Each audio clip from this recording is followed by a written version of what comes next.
Hey, it's Armand with Attract. At Attract Advisors, we offer accounting advisory, tax advisory, as well as financial management services. We're lucky enough to work with very many hardworking, talented entrepreneurs across many different industries. Many of these individuals are world-class in their sphere and have great stories to tell. This is our way of highlighting their accomplishments and their insights, and we hope you enjoy these conversations. Hey, it's Armand with Attract, and today we're talking with our good friend, Ryan LaRussa. First and foremost, give us a quick intro. Tell us about yourself and your mom and them. Yeah, sure. So mom and them from Baton Rouge, born and raised in Baton Rouge, grew up, went to Bel Air High School. Not many people knew that, but I did go to Bel Air High School and then went straight out of Bel Air. Didn't know what I was going to do. I went to Southeastern. I know John Roberts went to Southeastern. Yep. And so we made some connections there. Got out of college. I thought I was going into the medical sales industry, and that was quickly not the case. I had a good buddy of mine, God rest his soul. He passed away a few years ago. Invited me to a little networking deal, and he said, "Hey, I think you would be good at this mortgage thing." And so at that point, I got into the mortgage business, not knowing anything about mortgages, scared to death, and started homeowners loan back in 2001. So started when I was 10, if you can't tell, started a long time ago. So, but anyway, got into it, developed some amazing relationships. I've been in Baton Rouge my whole life. And here we are, man, just kind of doing the thing and doing life. First of all, thank you for the opportunity, and thank God for this opportunity, because I believe at the end of the day that you're just one relationship away from really changing your life. And that's true in my life. The relationship that you and I have and John have was just one conversation. And I think I can't wait to spend some time talking through that today, because at the end of the day, we're here for a short period of time, but what type of impact do you make on not only yourself, but impacting others and mentoring others? And I know that's what you guys do so well. So I'm honored to be here. Thank you so much. Oh, absolutely. And we know, when we'll get to that, but that's how you came into our sphere kind of in that role, especially for John. I think you guys met first. So we appreciate you being here, and looking forward to getting your thoughts more on that. Yeah. So when you enter in the mortgage business, 2001. Yeah. And I know that we've got a lot of time has passed since then, but talk about the career projection from then to now. Yeah. So the first 7 years, Armand, you couldn't do anything wrong. It was like shooting 3-pointers from half court, and you could make them all day long. Okay. That was back in the day where stated loans were happening, verifiable loans were happening. But really, from 2001 to 2007, if you got an 8% rate, you were doing amazing. We were selling at that point 8, 9, 10, 11% rates. Didn't know any different. That was just what it was. You got in the business, and it was all about debt consolidation and things of that sort. Helped a lot of people get out of some pretty rough situations. 2008 happened. I was scared to death. Had a wife that did not work at the time. She had a master's degree in psychology, and we started looking at it like, man, we got 2 kids. The mortgage industry was nothing. I mean, it was dead. It didn't matter who you knew. We could get a clear to close today, and they'd say, hey, look, you can't close this loan. We can't fund that loan. So a very scary time. And what it taught me in 2008 was I had all my eggs in one basket. And I know you guys at Attract you've been influential in my life to talk about, hey, look, it's okay to have all your eggs in one basket, but you better have some other options that you can look at when one thing happens. You got to be able to pivot. And I wasn't in that position in 2008. So then I started, fighting through it. For about a year and a half, it was scary. Again, 2 kids looking at me, had my wife working or not working. You have to go start and getting a job and things of that sort. So we did. We rallied together. That was a turning point in my life to understand that you think you're good, you're really not as good as what you think you are. You better have some great people around you. And we weathered through it. I've got, 2 really, really good friends, Doug and Toby. We've been together for 20 years in the mortgage business. This is my 24th year in the business. But anyway, we rallied together. We got a small group of people that we were able to kind of push through and just fight, man. It was really all about it. It didn't matter who you knew, because you couldn't get anything done. So at that point, it helped me to diverse into some insurance business. started buying real estate, which we'll talk a little bit about, and then really understanding and shifting my mindset more into what are you building? What's your vision? What are you trying to really accomplish? We can go close a loan today, but are you really teaching people how to build wealth and teaching people kind of what you've learned? And I would not be able to do that if I hadn't went through 2008. So fast forward, 2008 happened. 2012 was kind of a rough year. 2016, if you remember, was a very scary time. I mean, I'm sitting in my backyard. I'm landlocked. My house didn't flood, but I had 16 rental properties that we had at the time flooded. It was just a huge time to where you look back and you say, okay, I got to rely on the resources and the relationships that I have to be able to help navigate through this, because we didn't know what was going to happen to the real estate industry at that time. Mm-hmm. Another scary time. But looking back, relationships, leaning on people that could help me get through that, that was some of the biggest things that I've kind of looked back over the course of my life and said, man, thank God I got a relationship with him, because I can make a phone call. Thank God I can lean on him in order to help me figure this out. And I know that's one of the things that our relationship came to, of like, I came to you guys with a problem. Y'all helped me with that problem, but you simplified it. You know, in today's world, we want stuff and we want information immediately.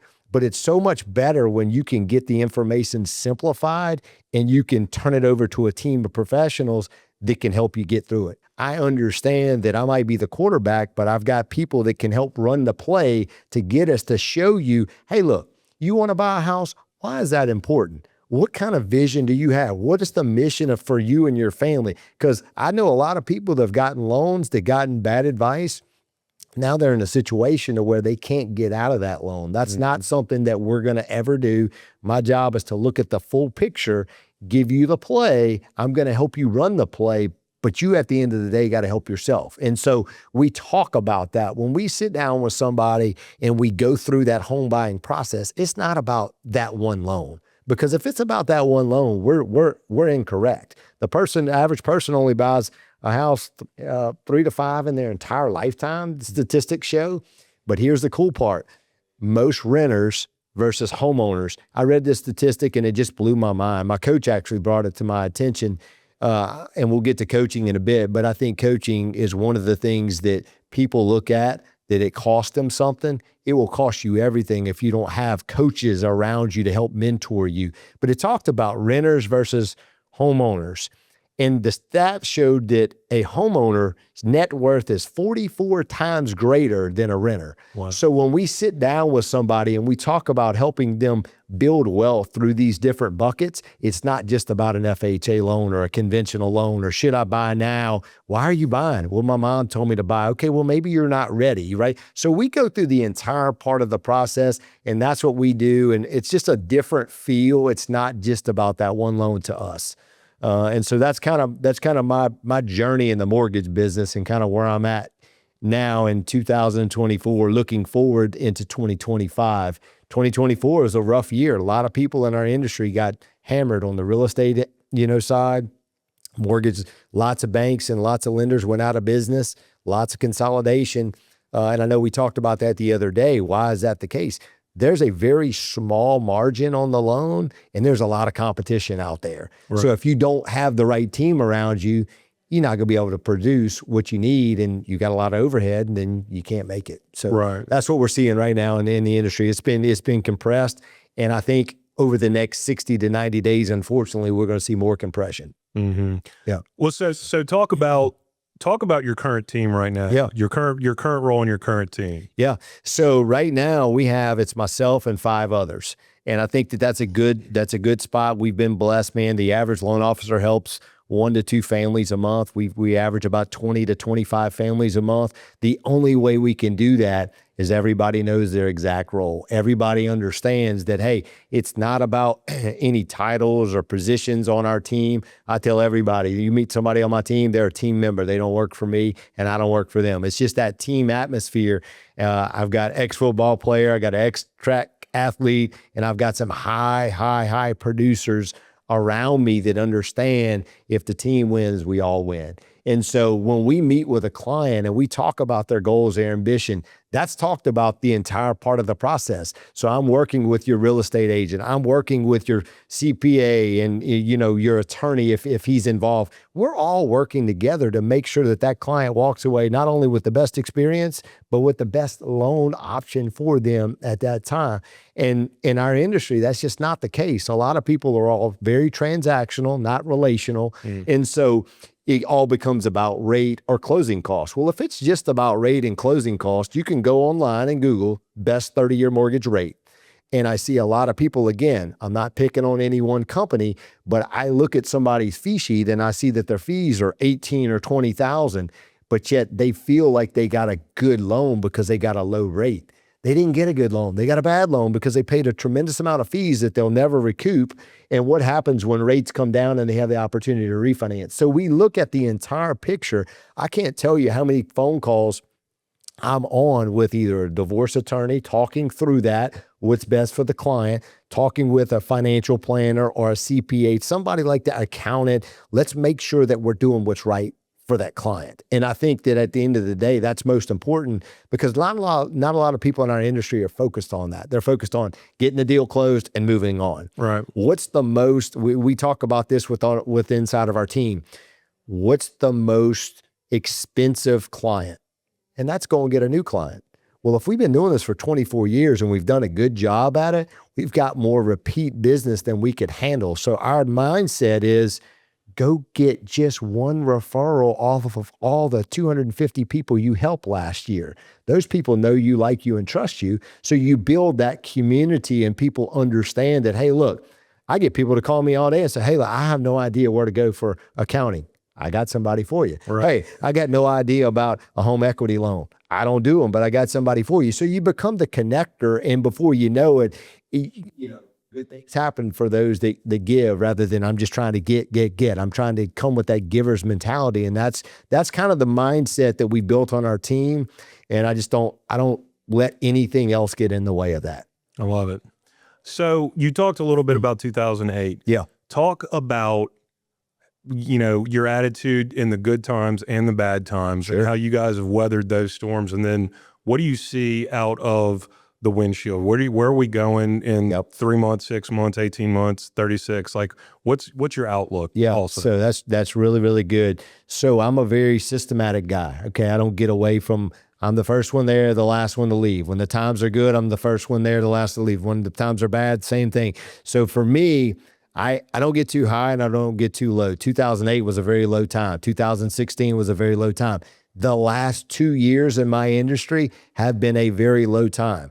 I become more of a coach and a psychiatrist to a lot of the business people that I do business with because the highs are really high and the lows are really low. I've just learned to kind of stay in that steady middle.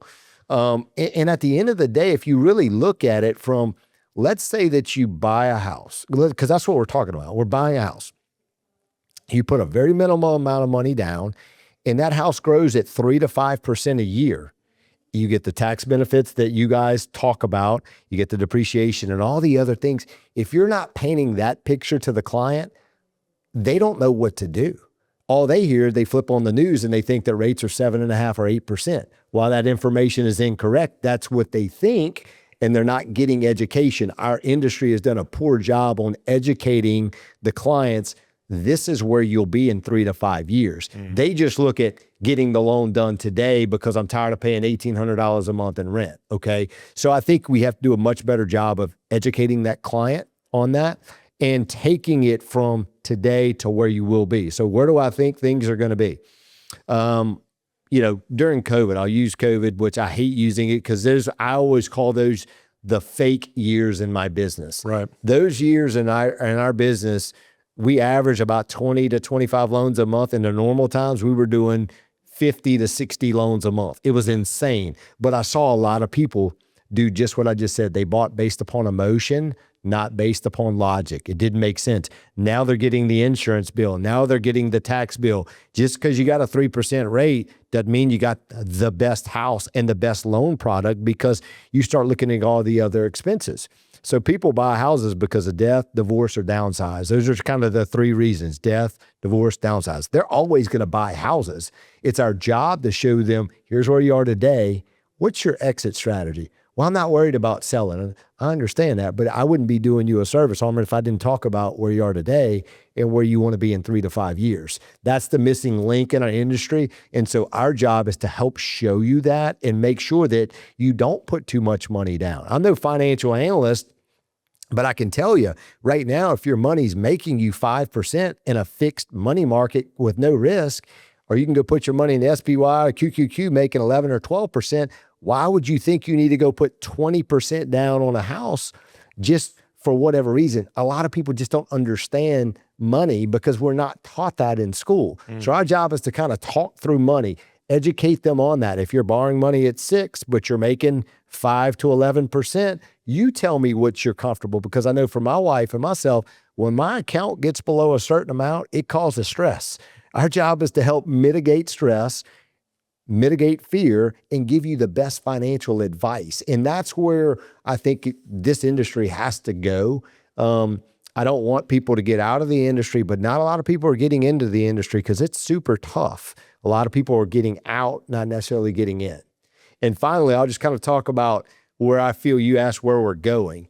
Louisiana, we get made fun for a lot of things. And I do business in 12 different states. So I see Texas, I see Tennessee, I see Nashville and Dallas and those markets. Those markets have pretty much priced people out of the market. So here's an example: $440,000 house in Texas. The property taxes on that house, about $16,000 to $18,000. Property taxes alone. Okay. Homeowners insurance, about $3,500. Okay. But you add those two numbers to that $400,000 house, a young professional can't buy that house. You can come to Ascension Parish, East Baton Rouge Parish, Livingston Parish. Right. You can buy a $250,000 to $300,000 house. Your property taxes might be $2,000 to $3,000. Your insurance might be $2,000 to $3,000. But that affordability is there. So a lot of people, oh my gosh, I hear the average median home price is $440,000. Yes, in certain markets.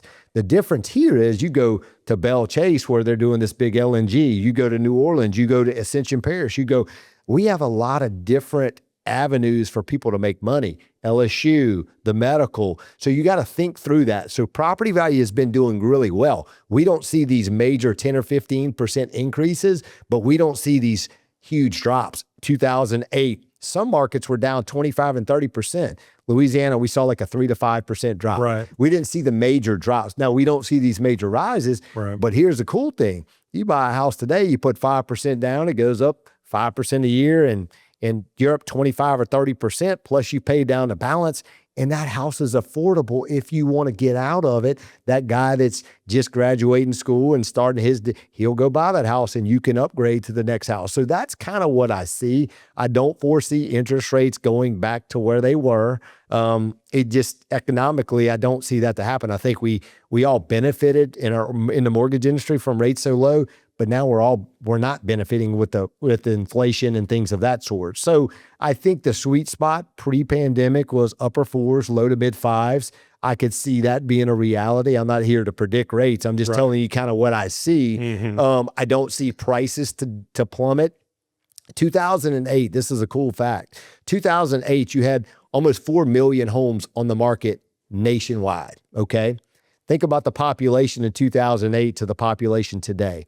The population is almost quadrupled in people, but the homes available on the market right now are a third. There's only about 1 million homes nationwide. So we have this huge shortage. So it's a supply and demand, going back to economics. Okay. My rent in Shenandoah is costing me $2,000 a month. Well, I could go buy a $250,000 to $275,000 house, which is available in Louisiana. It might not be available in other markets, right? And so what do I see? That's kind of what I see. I think that the home ownership is a great tool if you understand that we're going to sit down and we're going to build a portfolio for you. And I sit down with a lot of people, and I'll tell them, hey, look, it's not a no, it's just a not now. Okay. So it's not, no, you can't buy. It's just not now. You're not ready. Let's go save up 4 or 5 or 6 months of reserves and put a very minimal amount of money down, then that way if something happens, we got an exit strategy to get you out or to help you through that tough time if your hours get cut or your wife goes on maternity leave or whatever happens. It's all about the plan. You got to build the plan. Mm-hmm. Yeah. Well, and look, so we talked about coaching, we touched on it, and like I said, you came into our sphere kind of as a coach and a mentor role for John first. That's how we kind of first met you. And I know you're big in that arena, but I also know you're big on both ends, right? You're big on the mentoring side and the coaching side.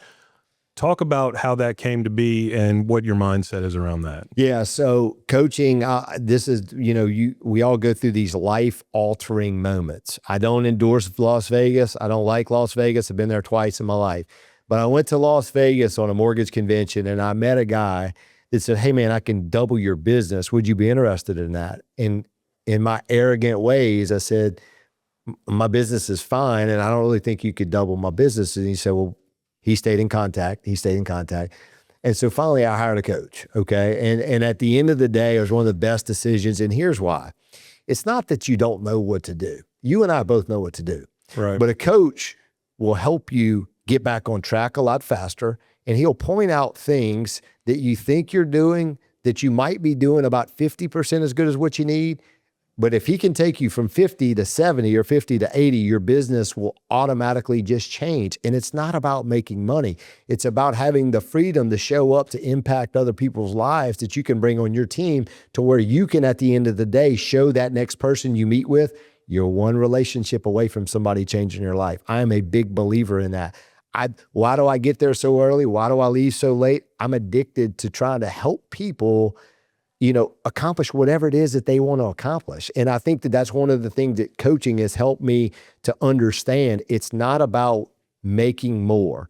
It's about impacting others and creating that vision. What is it that you want to do? What's your mission in life? Like my vision is not to go close more loans. My vision is to help people understand that you can create wealth through home ownership. If I can show you how to do that, then great. If now's not a time, it just might not be, not right now. That doesn't mean that you're a bad person or I'm a good person. That means none of that. It's showing people the roadmap and walking alongside of them. Nobody wants to be at the top of the mountain by themselves. It's lonely at the top. You know that. You guys, I've seen what you guys have done in a short amount of time. But the cool thing is, it was all about a relationship. We talked about that earlier this week. Yeah. You stepped away from security. Why? Because you saw that there was an opportunity in front of you. You capitalized on it. A lot of people don't move forward because they're fearful of rejection, fearful of failure. But guess what?